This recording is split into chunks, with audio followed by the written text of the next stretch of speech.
A stunning new report just revealed the horrifying torture of immigrant children in detention centers.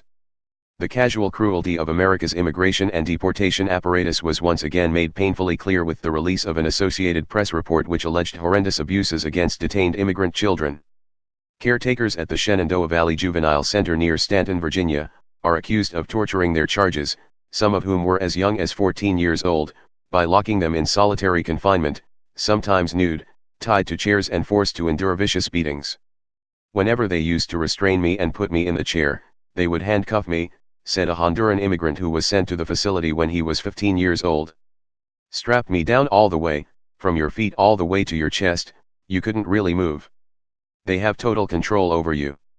They also put a bag over your head. It has little holes, you can see through it.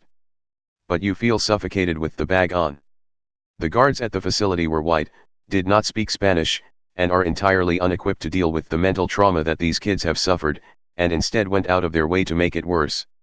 The guards would routinely taunt the Latino youths with racially charged epithets, including wetback, onionhead and pendejo, and then would respond to resistance by physically assaulting the youth, applying an excessive amount of force that goes far beyond what is needed to establish or regain control. Most of the youths were captured attempting to cross the border themselves, fleeing violence and instability in their home countries, but instead of freedom and a chance at a new life, they only found racism, abuse, and incarceration. The Associated Press notes that many of the kids were unfairly accused of being members of the MS-13 gang that President Trump has made his catch-all boogeyman, making clear just how far-reaching the effects of the president's labeling of MS-13 members as animals are, and how misplaced the conservative pearl-clutching over the backlash to his obvious dog-whistling was. But the casual sadism of the American immigration system runs through every level of it and is by no means a product of the Trump era, though his administration has certainly been quite open about its desire to terrify and abuse immigrants of color.